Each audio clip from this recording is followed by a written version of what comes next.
കർത്താവിൽ പ്രിയ സഹോദരി സഹോദരന്മാരെ, ദൈവവചനം പറയണമെന്ന് അതിയായ ആഗ്രഹമുണ്ടെങ്കിലും ചില പരീക്ഷണങ്ങളിലൂടെ കടന്നു പോകുന്ന മാനസിക സംഘട്ടനങ്ങളിൽ ഞാൻ നേരിട്ട ദൈവവചനം പങ്കുവയ്ക്കുമ്പോൾ തന്നെ ഹൃദയത്തിൽ നിന്ന് നേരിടുന്ന സംഘട്ടനങ്ങൾ മൂലം ദൈവവചനം പങ്കുവയ്ക്കാതെ ഇങ്ങനെ ഇരിക്കുകയായിരുന്നു. അതായത് ഒരുപാട് വചനങ്ങൾ ദൈവം ഭാരമേൽപ്പിക്കുന്നുണ്ടെങ്കിലും ദൈവവചനം പിടിക്കുവാനോ പ്രസംഗിക്കുവാനോ കുറച്ച് ബുദ്ധിമുട്ടുകളുണ്ടായിരുന്നു. കാരണം മറ്റൊന്നുമല്ല, വചനം പറയുന്നുണ്ടെങ്കിലും അതുകൊണ്ട് എൻ്റെ ജീവിതത്തിൽ എന്ത് സക്സസ് ആണുള്ളത്? ഞാൻ എൻ്റെ കഷ്ടകാലത്ത് ദൈവത്തെ വിളിക്കുമ്പോൾ ദൈവം ഉത്തരം വരുകയില്ല. അനേക വിശുദ്ധർ അവരുടെ ജീവന് വേണ്ടി അങ്ങയോട് നിലവിളിച്ചപ്പോൾ അവിടുന്ന് ഉത്തരം വരികയില്ല. അവരുടെ ജീവൻ പല രീതിയിൽ പീഡിപ്പിക്കപ്പെട്ടപ്പോൾ സ്വാഭാവികമായി ഓരോ ക്രിസ്ത്യനും ഉണ്ടാകുന്ന അതേ ചോദ്യം എൻ്റെ ഉള്ളിലും പൊങ്ങി വരാൻ തുടങ്ങി. സ്നാപയോഹന്നാൻ തന്നെ സ്ത്രീകളിൽ നിന്ന് ജനിച്ചവരിൽ ഏറ്റവും സ്ഥാനമുള്ളത് സ്നാപയോഹന്നാനാണ്. അവൻ പോലും ജയിലിലകപ്പെടുകയും എന്നെ വിടുവിക്കേണ്ടവൻ നീ തന്നെയാണോ എന്ന് മനസ്സിൽ ചിന്തിച്ച് വരാനിരിക്കുന്നവൻ നീ തന്നെയോ എന്ന് സ്നാപയോഹന്നാൻ വരെ സംശയിച്ചു. അവൻ്റെ ശിരച്ഛേദം ചെയ്യപ്പെട്ടു. അവനെ രക്ഷിക്കാൻ ആരുമുണ്ടായില്ല. സ്ത്രീകളിൽ നിന്ന് ജനിച്ചവരിൽ ഏറ്റവും വലിയവനല്ലേ ദൈവമേ, അങ്ങയെ കാക്ഷിക്കുമ്പോൾ, ഞങ്ങളുടെ ജീവനെ വേട്ടയാടുമ്പോൾ അവിടുന്ന് ഉത്തരം വരില്ലാത്തത് എന്ത് എന്നുള്ള സംഘടനകളിലൂടെ കടന്നു പോവുകയാണ്. നമ്മൾ ഓരോ ക്രിസ്ത്യനും ചിന്തിക്കുന്നത് പോലെ തന്നെ.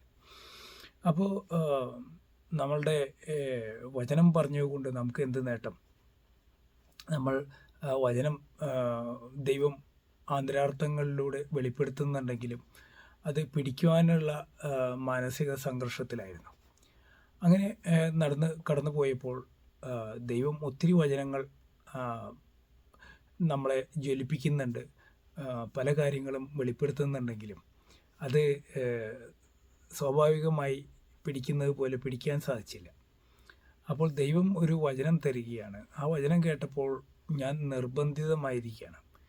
ദൈവവചനം, ഞാൻ വിശ്വസ്തനല്ലെങ്കിലും ദൈവം വിശ്വസ്തനാകിയാൽ ദൈവത്തിൻ്റെ പ്രവൃത്തികളിൽ മാറ്റമുണ്ടാകുന്നില്ല. ദൈവം വീണ്ടും വചനങ്ങൾ വർഷിക്കുകയും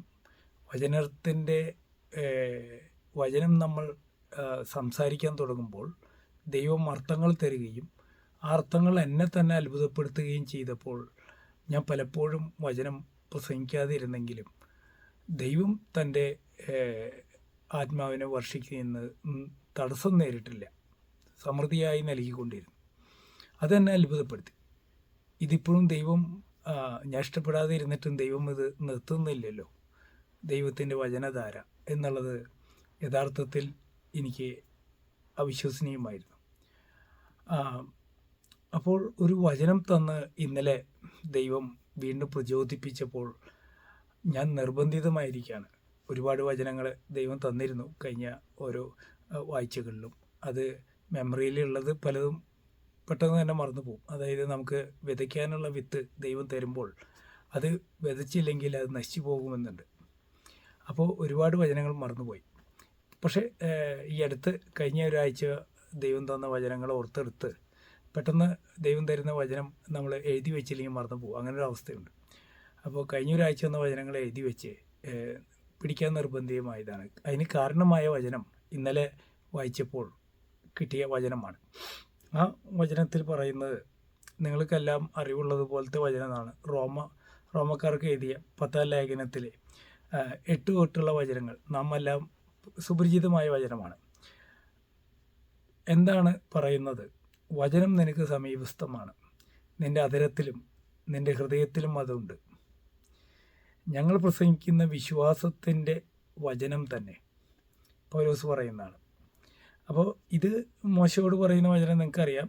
വചനം നിങ്ങൾക്ക് സമീപസ്ഥമാണ്, അത് നിൻ്റെ ഹൃദയത്തിലും അധരത്തിലും അതുണ്ട് എന്ന് പറയാം. ഇനി ഹൃദയത്തിലും അധരത്തിലും ഈ വചനം നിക്ഷേപിച്ച ദൈവം മോശയോട് അത് പറഞ്ഞിട്ടുണ്ട്. നീ 7 കടൽ കടന്ന് അല്ലെങ്കിൽ കടൽ കടന്ന് അത് എടുത്തു കൊണ്ടുവരാൻ, അത് അക്കരെയല്ല, ആകാശത്ത് നിന്ന് എടുത്തു കൊണ്ടുവരാൻ നീ സ്വർഗത്തിലേക്ക് പോകേണ്ട ആവശ്യവുമില്ല എന്നൊക്കെ അവിടെ പറയുന്നുണ്ട്. അപ്പോൾ ഈ വചനം നമ്മുടെ ഹൃദയത്തിലുമുണ്ട്, അധരത്തിലുമുണ്ട്. അത് നമ്മൾ ഉപയോഗിച്ചില്ലെങ്കിൽ എന്താണ് ഉണ്ടാവുക എന്നുള്ളത് ഞാൻ കേട്ടപ്പോൾ ഞെട്ടിപ്പോയി. കാരണം നിങ്ങൾക്ക് തുടർന്നുള്ള വചനങ്ങൾ അറിവുള്ളതാണ്.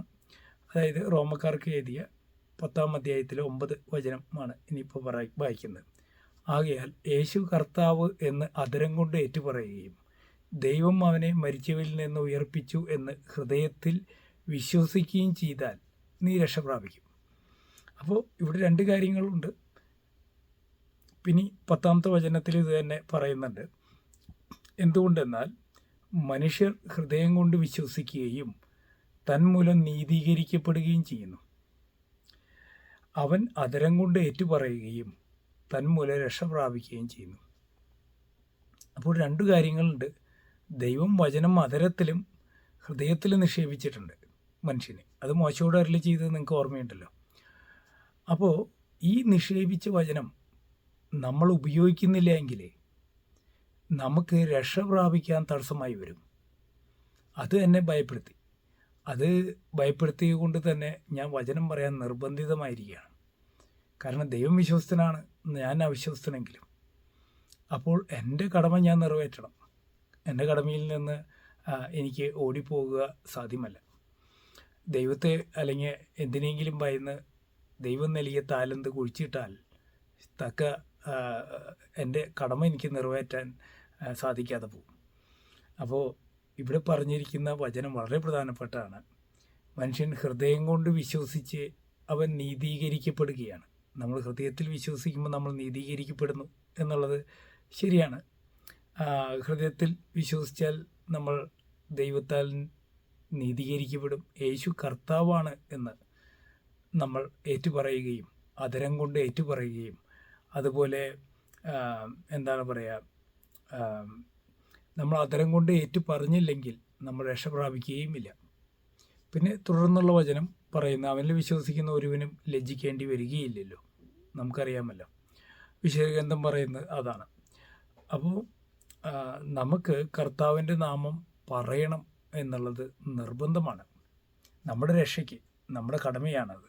അതുകൊണ്ട് ഞാൻ വചനം വീണ്ടും പറയാൻ തുടങ്ങുകയാണ്. ദൈവം നിങ്ങളെല്ലാവരെയും അനുഗ്രഹിക്കട്ടെ. തുടർന്നുള്ള വചനങ്ങൾ കേൾക്കാൻ ദൈവം നിങ്ങളെ അനുഗ്രഹിക്കുകയും ചെയ്യട്ടെ. ആമേൻ.